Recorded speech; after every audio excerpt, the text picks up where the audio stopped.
За төгжрөл дундад юу их вэ? Лайвыг л явж байхаас. Ойрд сороочг мороочг өмсөөгүй. Пичээ костюм өмсөөгүй. Мангар юу байна. Миний одоо яагаад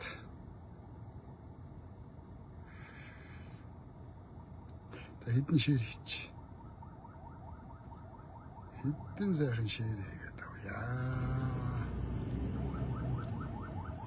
Хэдэн сайхан шир хийгээд авъя шүү. Ядаж нэг хараа. Манай орж ирсэн хүмүүс ширлээд өгөөрэй. Зохиолчд босноо. Одоо үндэсний сэхэтнүүд босхгүй болохгүй болсон. Хулгайчууд харж байгаа дийлдэнэ гэж бол байхгүй. Би бол удаа дараа хэлж байгаа болохгүй л амиа өргөнөө.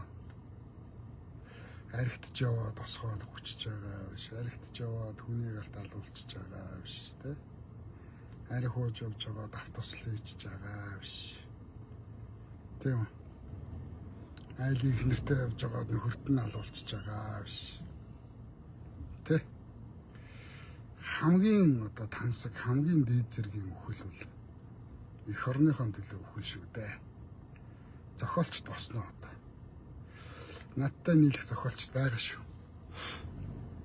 Би өнөөдөр яагаад ингэ гойцсон гэхлээр цагааны цэгмэд гэж Монголын одоо суу бэлэгт агуу жүжигчин байлаа. Тэдний хүү одоо Цэгмэдийн Төмөрбаатар гэж миний ах хөө Монгол улсын ардын жүжигчин болсон. Тэгээд ардын жүжигчнийхаа найранд намайг өрсөн. Тэгээд би найрлуу явж байгаа. Гой дээрээ тавьсан царай л энэ хөрх юм. За тэгээд төгжрөл дотор одоо юу хийх вэ? Ер нь зохиолчтой нэгтгэе босгоё.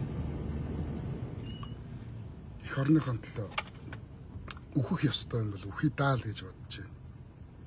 Маш ноцтой асуудал үүсэж байна. Монгол улсын үндэсний аюулгүй байдлын зөвлөл тарлаа. Ганцхан одоо ухнаагийн хөрөлсөх гэж хүн Монгол улсын үндэсний аюулгүй байдлын зөвлөлд үлдлээ. Хулгайчууд. За хулгайчууд том байна. Тэр мөнх баясгалан одоо юу вэ гэсэн та. Тэр одоо өөрийгөө хингээ батцсан юм бэ? Ямар гоё шудраг үнний дүр тоглож байна. Жинхэнэ лойр булхааны хатан хаан. Харлуулалтын хатан хаан. Хүнийг яаж муухай гүжирдэж гүтгэж болдгийг утгаар нь үзүүлдэг авгаа штэ. Боловсрал байхгүй, хил байхгүй, соёлгүй. Цогтой эх оронч Очир хотын даш балбарын маань энэ намайг хүчнэтсэн гэж ордож хүчингийн эрэгт гүжирдэж исэн. Ичхүр шорон шургуу хүн шүү дээ. Тэгээ нөхөр нь нөгөө шоронд алуулдаг нэм лавг авдрантай орхит төрөл байж идэг байсан хүүхэ. Одоо Женкогийн халаасны хүүхэн болонгуудаа одоо ингээ улс орон самраад шудраг үнний дүр тоглоо. Монгол ардын намыг тарамгууд ямар баярлж байна нөгөө муу хүн чөлөөнөр чон ворооноор гэдэг шиг. Нөгөө улны хар ялаанууд нь ямар амар дэмждэг юм бэ тэрийг. Наараг дэмжиж байгаа, мөнгө баясгалан дэмжиж байгаа. Чаавастаа эднэр гэж бодмоор. Энэ хулгайчууд оодрохгүй. Хулгайчууд ингэж хаданд гарч модонд авирахгүй. Монголын зохиолчд, Монголын жүжиг киноны зохиолчд, Монголын яруу найрагчд, Монголын орчуулагч нар, Монголын хүүхдийн зохиолч нар, Монголын зохиолчдын хэллэлийн 5 үндэсний төв байгаа. Зохиолчтой нэгдэж босноо. Манай зохиолч чинь дөргөө штэ. Зөстэй штэ бас манай зохиолч жүвчтэй штэ. Ингээ одоо босноо. Зандан шатрыг хамгаалж үзнэ. Монголын үндэсний аюулгүй байдлын зөвлөл 3 гишүүнтэй. Тэрний 2 нь байхгүй болсон. Тэгэхээр Монгол улс бол тусгаар тогтмол бол маш аюултай байдал ирлээ. Энийг зүгээр л нэг хүн онцлаа биш. Энд чинь Монголын 1 2 3 дугаар хүний 2 3 дугаар хүнээ ингээд хулгайч нар ингээд унгааж байна. За нэг нь ч угаасаа хулгайч л да. Амар ойсгол бол угаасаа хулгайч. Ийм байна. Тэгэхээр бид нэгдэх хэрэгтэй, босох хэрэгтэй. За би зохиолчдод цуглуулна. Би сая зар өгсөн. За одоо хэдүүлээ талбай руу гарья.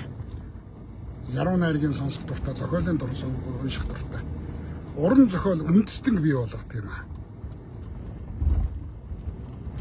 Их нацаг дөржөөс ахуулаад чойн агуу дорны их яруу найрагч яваа булангаас ахуулаад Монголын зохиолчд үеийн үед нийгмийнхаа уур талхажсэн.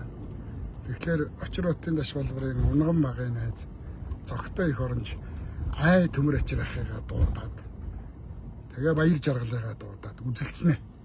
Улгаачуудтай.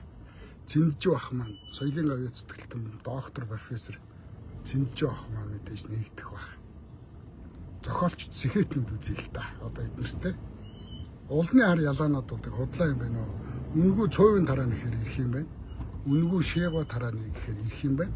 Манай зохиолчдод өлсгөлн чон шиг хүмүүс. Эх орны бодлоо амиа өргөж чадах тийм. Золтой хүмүүс байдаг шүү дээ. Манай зохиолч дотор урагч байхгүй.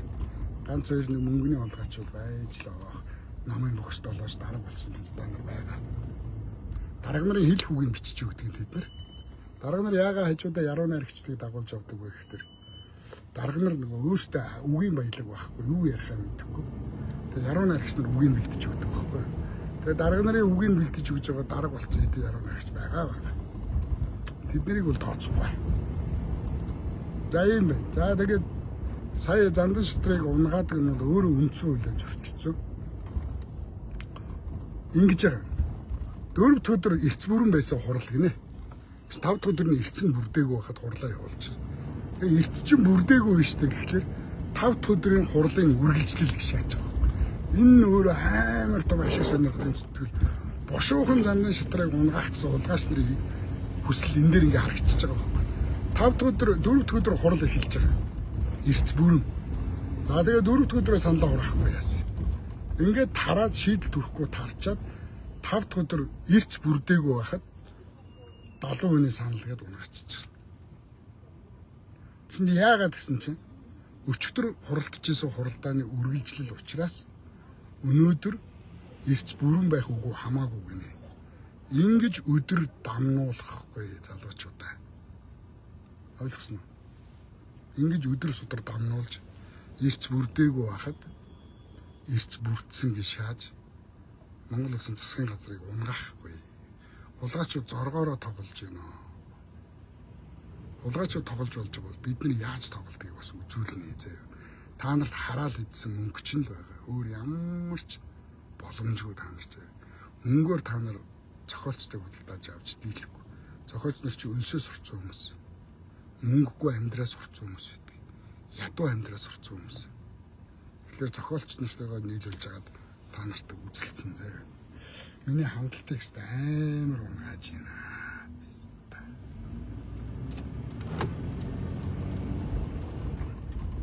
За ингэсэж явж байгаа төгжрэлтэй амар юм. Одоо болж илүүгүй төгжрэлгүй замаар явчих гал тойроо шаагаад ингээл төгжрэл рүү орчих. Бурхан минь ямар амар төгжрэлтэй байна. Түү шатчих гэж байна. Тиймэрхүү байна да залуучуудаа. Талбай дээр гараа да. Талбай дээр гараад улгаачуудын эсрэг ард түмэн хүчтэй байна уу? Херогийн Баатарыг тавьж байгаа жүжиг хүчтэй байна уу? Үзье.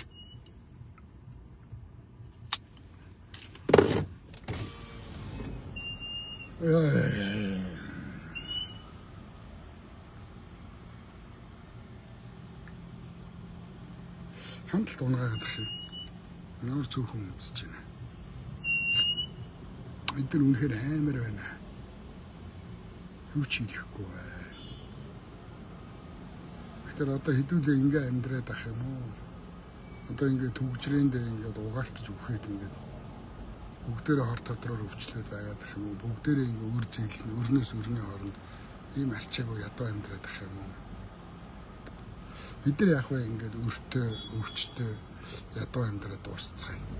Үр хүүхдүүд нь бидний энэ гонхтой энэ хэцүү амьдралыг ингээд давтаад явах юм уу? Хэдэн үеэрээ Тэгээ хулгайчууд хэдэн үеэр ингээ Монгол улсыг зарж идээд самраад ухаж идээд ингээ явах юм. Тэгээ адилхан хулгайч шаагаад ах юм. За адилхан хулгайч байлаа гэж бодъё. Би хэлээд байгаа шүү дээ. За хоёулаа нохоо. Зандан шатар амар эсвэл хоёулаа нохоо. Зандан шатар бол Монгол нохоо. Нэгдүгээр. Хоёрдугаар зандан шатар бол нэгэн өвдөл зүвдэл явж байгаа хулгайч. Нөгөөх нь болохоор хээрийн чонтой нийлж хотоо харлуулж байгаа хулгайч. Тэ амар эсвэл данхайд нар чинь. Хулгайчууд үнэхээр хүчтэй юм байна. Мөнгө үнэхээр хүчтэй юм байна. Одоо хэдүүлээ мөнгө хүчтэй юу, шударга үнэн хүчтэй юу, хулгайчууд хүчтэй юу, ард түмэн хүчтэй юу гэдэг үзнэ. За над руу өнөөдөр зөндөө залгас намайг дарамтлалаа утсаар би андуураарай гэж хэлж. Наавны 50 өрцөө өгшөө хулгайч гэж битээ андуураарай. Би яг тулах юм бол хонголдоон шаашаа шүү зэ. Наагаас айлах гэж бас янз бүрээр үзэж байна. 99.11-т дугаар муугараас залгаад чиний дээр галтар дугаараас би айдаг биз даа биш тий. Чамаа ирэх юм бол 99.11-т дугаарыг чинь нүдрүүчин ч юм уу хамарлуучин ч чихнэ биз даа. Нүдрүүчин чихнэ 99.11-т сэмий чинь суулж гараад ирж байгаа. Уцаа чи идүүлнэ зэрэг амруучин тултж хийж байгаа. Уцаач ажиллаж байгаа. Наа өнөөдөр 2-3 уулгаас дарамтлах чи үзэж байна. Хүрээдэр биз даа л гэл. 3 жил дарамтлаж байгаа юм дөө. Тэг хүрээдэр ирж чаддгүй юмс дооглаа. Утасны санаас томрол. Намайг одоо хөгшин энийг айлах чинь гэж бол андуурал шүү. Андуурал шүү. За зохиолчд нэгдэн. Маргаашнаас зохиолчд руугаа бүгднээр нь холбоо барина. Өнөөдөр бол нэгэн зохиолчтой холбоо барьчлаа. Үзээл гэж үзэлцсэн юм сте. Эцсийн хүртэл үзэн хадвалтаж одоо арай хэтэрлээ. Ямарваа нэг юм хэмжээ хязгаар гэж байдаг юм аа. Одоо хэмжээнд болцоо. Улгайг нь 35 жил харлаа. Тэ? Монголын баялагийг 35 жил зөөлөө. Би та нарт нэг юм хэлчих. Манжийн дарлал юм. Манжийн дарлалын үед ийм их өндөр татвар байгаагүй. Манжууд Монголыг ингэж цөлмөж ухаагүй юм заяа. Оросууд дарлсан л гэж. Оросууд 70 жил дарлахдаа ингэж Монгол улсыг цөлмөөгүй. Заяа. Монголчуудыг ингэж алаагүй юм заяа.